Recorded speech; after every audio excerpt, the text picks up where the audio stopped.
Today's topic is the development of solar power in Africa. Hello, everyone. I'm happy to be with you once again. And today, I'm really pleased to have with us Mark Hankins. He has lived in Kenya for decades, and he is a true hands-on pioneer of solar power in East Africa. He knows perhaps more about it than anybody else I know. So I'm eager to hear from Mark. Over to you, Mark. Hello, everybody. So my name is Mark Hankins, and I've been involved in the solar energy industry for over 30 years in East Africa. And when we talk about solar in Africa in general, we talk about on and off grid solar. And the interest or the biggest interest has been off grid solar for people that aren't connected to the grid. There's 600 million people in Africa that are unserved by utilities, and it's very, very expensive for the utilities to reach the deep rural areas and many of the peri-urban areas as well. It costs upwards of $1,000 per connection to connect a new connection with the grid. And solar in the last 10 years has come down in cost, both in terms of investment, but also in finance, with the help of financing, has come down tremendously. So today, as we're speaking in East Africa, we're talking Kenya, Uganda, Tanzania, Rwanda, and I would include Ethiopia as well. 25% of rural people right now are using some type of solar electric system. And this has happened because of decades of work. I mean, in East Africa, the solar has gone much farther than it has in other parts of Africa because of the work of the industry development and the ability of the private sector to provide solutions. So solar is mostly provided to rural people by private players.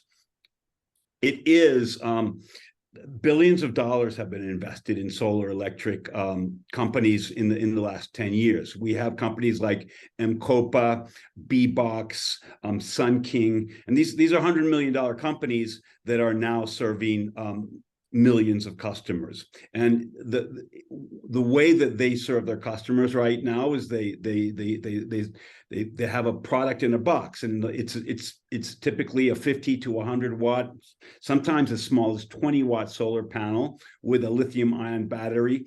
Comes in a box with 4 lights and a phone charger and a TV quite often. So these companies and they sell the system by pay as you go. So the consumer pays 10% of the price of the system up front, and they're able to buy to buy the system, and they pay for the system over 2 years. And this change has happened in the last 10 years, and it's really caused a huge change in the industry, because before that, everything was over the counter, and the customer had to buy the relatively expensive solar system. They cost upwards of $100, $200 for a full system, and for a rural person, that's just not doable. So with the pay-go system, people pay a monthly fee of anywhere from $2 to $5 a month. So this has been the big change, and these businesses are investable. Whereas before, most of the providers were over-the-counter shopkeepers, people who were selling through agents and on a cash basis.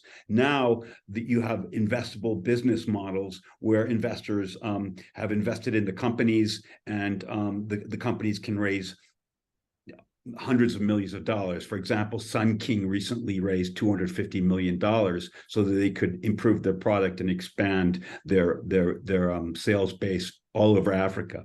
So we still have 600 million people unelectrified, but for the people that are using small amounts of electricity, and so when you say small amounts of electricity, it's the same in India and Africa.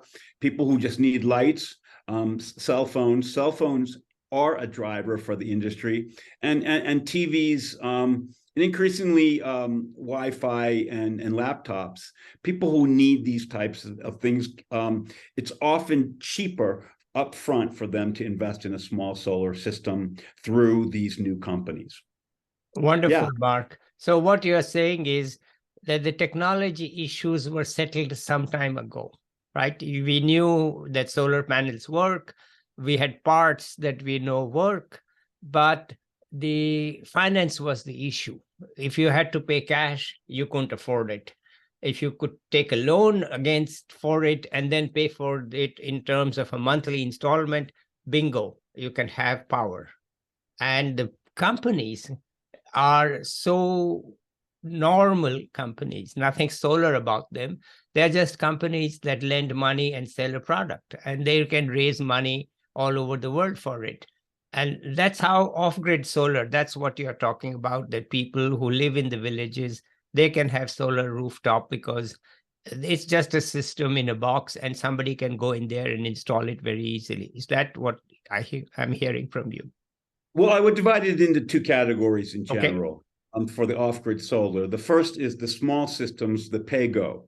And Yeah. those PAYGO companies are mostly specialized companies that specialize in solar. I mentioned B-Box, I mentioned Sun King. And so they have developed plug and play products that a lot of product development has gone into them, and they've raised a lot of capital, and they're able to finance the system. The other category, so if you need a 200-watt system and it doesn't fit in a box, so a larger system, and this would be the middle class. So myself, I would never buy a PAYGO system because this is only 40 watts. It's not enough for me to run my laptops and my refrigerators.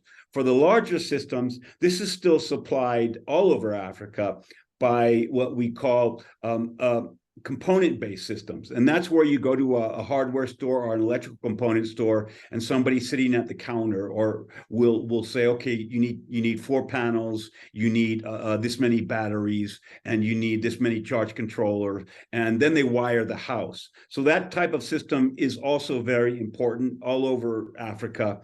But for the base of the pyramid, the part of the 600 million, 90% are best served by a plug and play PAYGO system. Does that make sense? Mark, let me just explain to some people who may not know that when you say watts, watts are not watts. Okay, we are talking here solar DC watts, not the conventional AC watts that people have in their home. Like they have a 60-watt bulb, that's AC watts. What Mark is talking about is solar watts or DC watts.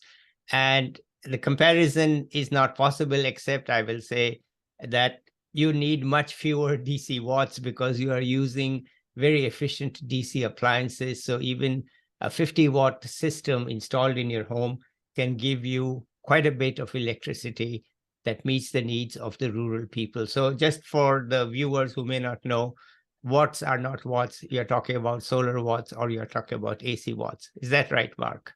Right. We're talking about LED lighting. So we've had a revolution in lighting. We've gone from incandescent to fluorescent to LED. And an LED light that gives out, perfect light is 3 watts. Yeah. So you can have four LED lights, and that uses 12 watts of power when they're all on.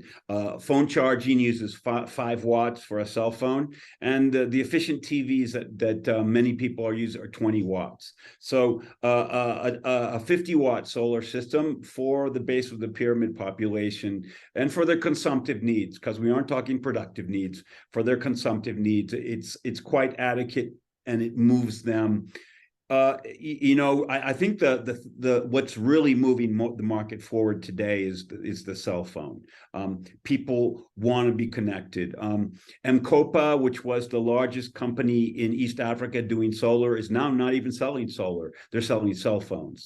The solar market is so saturated that Mcopa has moved on to cell phones and electric mobility. So are these companies Africans whose names you mentioned? Are they African or are they foreign companies? I mentioned 2 categories: the plug and play, the system in a box. They have tended, though not exclusively, they've been tended to be set up by expats who are able to raise the investment, because in order to set up a company like this, you have to really start with several $1 million in the pocket, because you're covering the finance expenses over 2 years for the system, and you're building your market share, and you have to build your market share very rapidly. So if you come with 2 million and you want to be a player, you need to get to 50 million. So a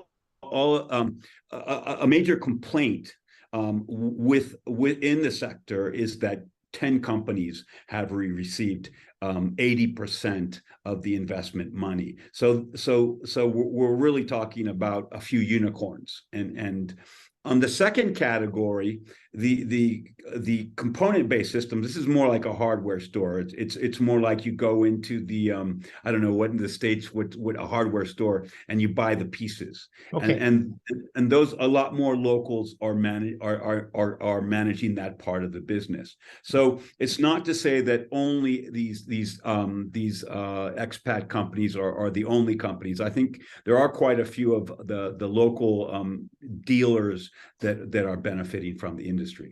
And are any of the parts made locally, or it's all imported stuff?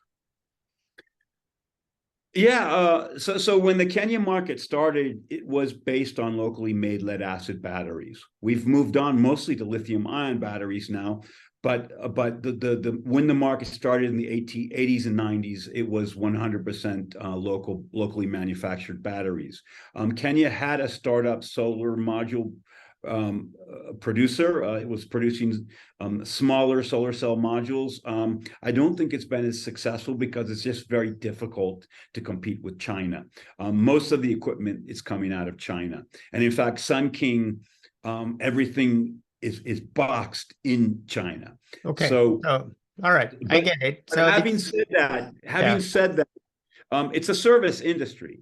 So you know, McDonald's employs quite a few people. So the solar industry as a service industry employs quite a few people. Yeah. They're not getting foreign labor to do the job. It's just the box comes and then everything else is local, right? Right, but this has been something that many governments have raised issues with local manufacture. We just haven't seen any game-changing local manufacture in Africa yet. It's coming. People are trying, but e-mobility, there is some local manufacture happening, and Zimbabwe is a major producer of lithium globally, and they have aspirations of producing lithium ion batteries. But so far it is the same as cell phones and an import industry. Okay, so let me ask you a question that you may hate to answer. Will this solar power cover the 600 million? Is it people or families you're talking about? 600 million people or 600 million families who are without electricity? It's 600 million people. So maybe like, say, 150 million families, right? For people, right? Something like that. And so we're really talking about 150 million systems maybe. And so do you think we can do this in the next 10 years? I think it could be done very easily. Okay. I think the problem is, you know, we're now talking about the last mile electrification. Okay. And these are very very undeveloped areas. And when I say undeveloped, I mean there's no cash economy. Okay. And so the discussion now is, how do we subsidize, or how do we provide assistance to companies to reach these customers? Because it's not a question of whether the systems make sense or are affordable. It's much more affordable than extending the grid. But you know, the grid subsidies for the grid have tended to be between 1,000 and 1,500 per connection in Africa. Yeah. Okay. So what we haven't sorted out is how to subsidize the off-grid electrification, and it's a consumer good. So how do you subsidize a consumer good in an equitable manner? And it's also a movable good. So if you provide someone with a free solar system, they can sell it on the market. So this is a problem that we haven't solved, though the technology is there. Okay. Let's talk about what technical people sometimes call as mini grids. This is like you set up in a village, you set up a centralized generating system, all solar, maybe some diesel backup, and you put wires and you distribute electricity. So it's not rooftop on each home, but it's centralized and distributed. It's what we call as a mini grid. Do you see that happening in Africa, in your part of Africa? Well, it's really interesting because Somalia is 100% mini grids. Okay. And Somalia doesn't get talked about. After 1992, when the Somali government went under, their utility went under, and so the entire country is mini grids. But it's not talked about that much as a success story, though it's a tremendous success story. But when we talk about the mini grid as opposed to the utility grid and the standalone solar system, then we have those are three different things. So the problem with mini grids, it can cost anywhere from $100,000 to $500,000, $100,000 to $500,000 to put in a mini grid. And for a company to come and make that investment and then expect to make the return over 5 or 10 years, it's almost impossible. So all over Africa, we only have 200,000 people using the new generation mini grids, the solar powered mini grids. So though there's been a lot of talk about it, and though technically it works, financially and economically, it's been less successful because the income is very slow and over a long time. And then the second problem that they face is governments don't have so much problem with a company coming in providing a solar device to a household because it's not interfering with them. But if I go into a village and say, okay, I'm going to have an exclusive supply, I'm going to be the monopoly supplier with a mini grid in that village, governments are uncomfortable with that. So the governments want to have control of that, and they want to set the tariffs. So there's been a problem in allowing so-called monopolies to go into villages and have that right to sell power, and then for them to be able to live with the government's tariffs, which is usually below their cost or what they want to make. Okay, so Mark, what I hear you say is that, look, the technology works. People in Africa are connected to the world. They know what they can get from the outside, say China. But it's now the finance and the economics and the regulation that has to be sorted out. And if all that is sorted out, it's not an enormous amount of subsidies that are needed. And we could actually have electricity in everybody's home. That's what I hear you say.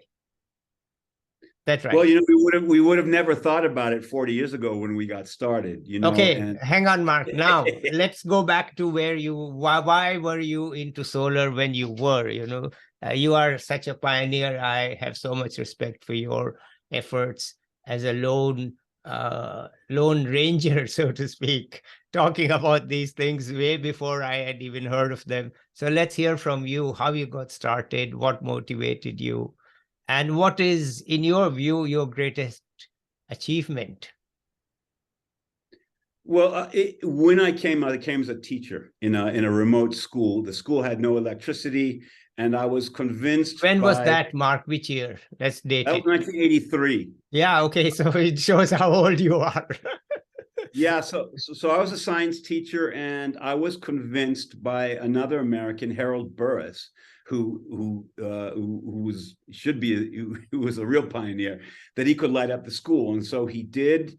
I then spent a year. I was a volunteer, Peace Corps, working an extra year and a half, doing training and in 3 more schools.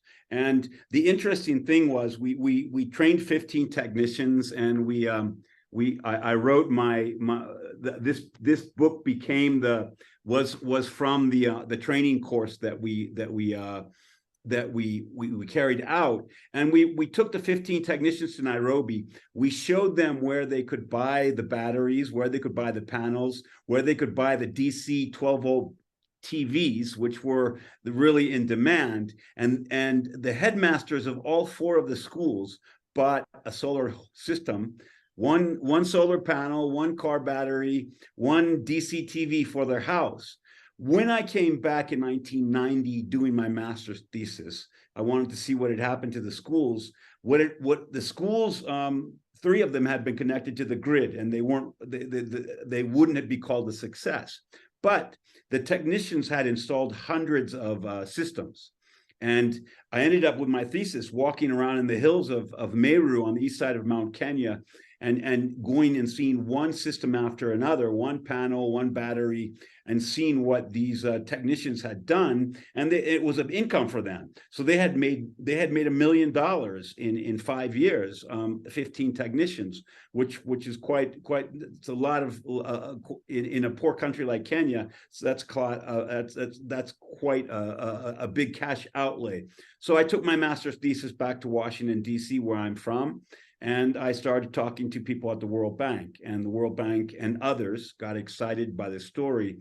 And I think at that point, with a lot of noise from people like myself, Richard Hansen, Lalith Gunaratne in Sri Lanka, and others who saw that this was a way forward and this was no longer a dream.